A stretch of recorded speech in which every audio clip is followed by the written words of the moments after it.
For today's Canadian Grand Prix, the Formula One teams have reassembled in Montreal at the unique 2.73-mile Gilles Villeneuve Island circuit in the St. Lawrence River. A circuit which is very tough on brakes and fuel consumption, but which the drivers like and respect. After Ayrton Senna's retirement at Phoenix, it's Alain Prost back at the top of the Drivers' Championship, the rejuvenated Riccardo Patrese up to third place, and Nigel Mansell down to fourth.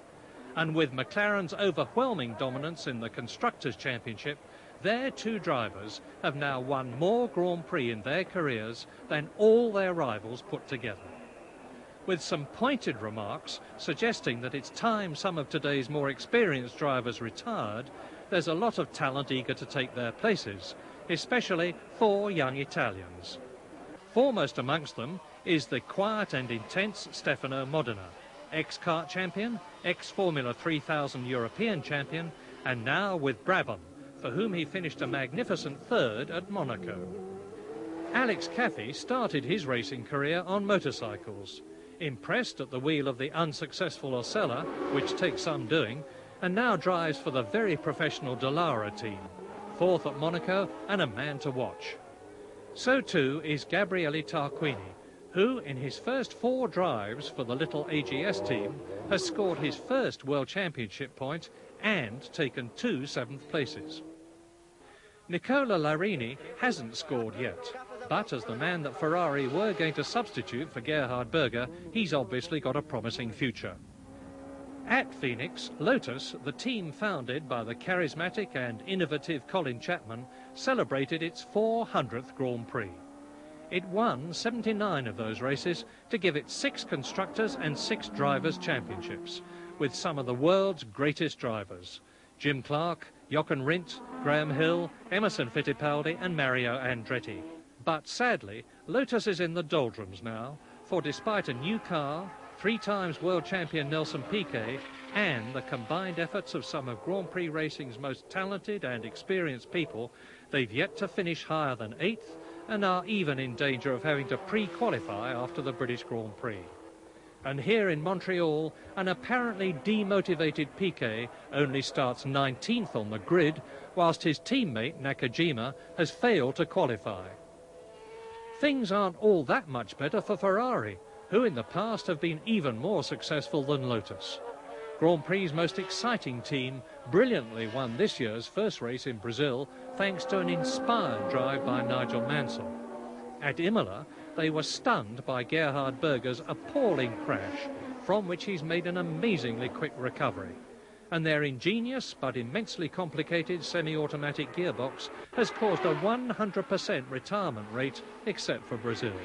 But when they get it to work, and they will, they've got a winner.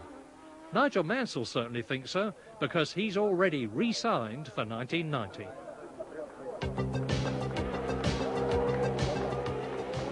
For the first time since last year's Spanish Grand Prix 9 races ago, Ayrton Senna is not in pole position. At the head of the grid here in Montreal, it's the championship leader, Alain Prost.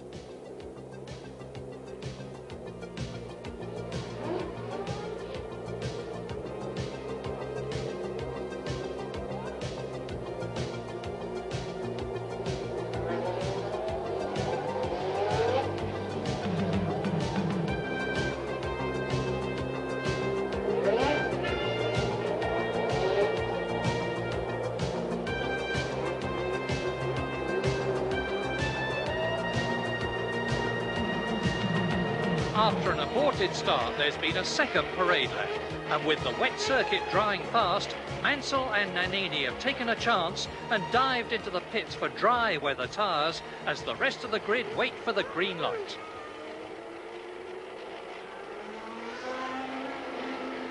Mansell and Nannini have gone round to rejoin. Now this is an incredible situation because they will be starting a full lap back, but on the move, and as the lights go to green, Prost is in the lead, and Patrese is coming up right alongside Senna, who closes up on Prost back in second position, and at the hairpin, it is Prost, Senna, Patrese, and Berger going round in the Ferrari, and coming coming up to take the Williams, and it is still Prost, Senna.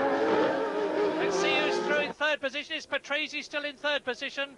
Then it is Berger. I think there's a little bit of a nudge there at the second corner between Berger and Patrese, and it was well held by Patrese. The back swung out on his car, he caught it well, but to me it's very surprising that Mansell and Nannini went out of the pits at all. I'm sure they would have been better off to have started off, because they can't have been more than halfway around the lap when the race was started. Why they didn't wait in the pits and take it from there, I don't know. I'm also very surprised indeed that a lot more other drivers didn't go straight in, and we gather that Pierluigi Martini also went into the pits and changed onto slicks, because this circuit is going to be in slick conditions. Well, it is already, and the whole of it will be in slick conditions within 2 or 3 laps. With Prost leading, Senna second, and there out of the race is Martini. So he's changed the tyres, didn't do him very much good. And Sala came in and changed tyres. So the two McLarens, as we would have expected, in the lead. Prost leads, Senna second, Patrese third, Berger in fourth position. Boutsen is up into fifth place in the Williams, and you can see that there is then an enormous gap between the first 5 and the 6th car as the leaders accelerate away. And that's Cathy into the pits for a tyre change. There is Nannini, who changed his tyres. Prost behind him is leading. Senna is in second place. The two of them pulling away from Riccardo Patrese, who you will see come up in a moment. He is in third position on the Williams, and this is going to be an extremely confusing race. And Senna goes through. Ayrton Senna goes through on the second lap to take the lead from Alain Prost, who goes into the pits. And as I was saying, this is going to be a tremendously confusing race to follow because of the tyre changes. And I think Prost has done the right thing, and I think Senna will maybe pay for not following him into the pits.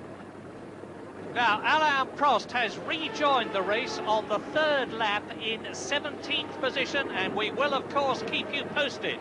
But how long can Senna keep going? How much of a lead can he build up before his wet weather tyres, with their very heavy tread, overheat and oblige him to come in through a reduction of grip?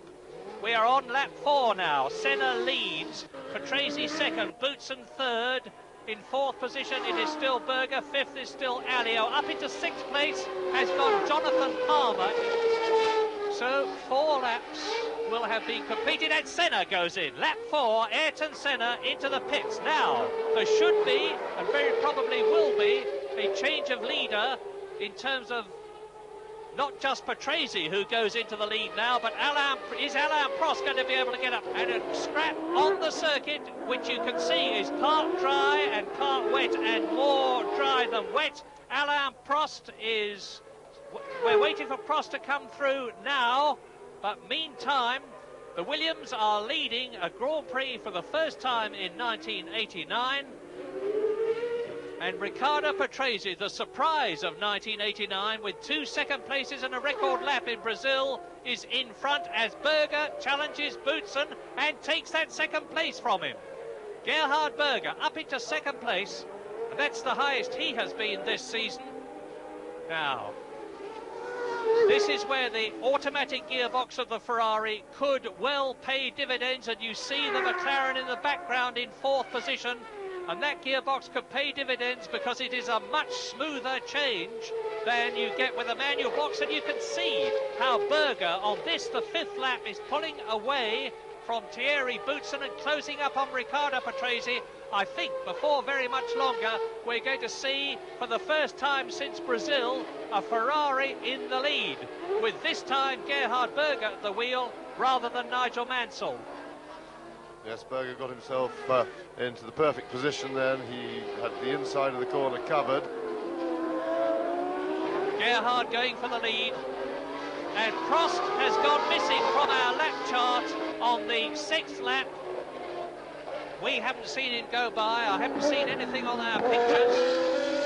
And now Ayrton Senna has got a problem because it is raining hard here in Montreal. and he is on slick tyres, whereas the leaders, the first three, Patrese, Berger and Boutsen, are not. Yes, and that's Gabriel Tarquini, who's off into the tyre wall there. The car doesn't look particularly heavily damaged, looks like he just slithered off, and another slitherer we saw there just as we followed the leaders round.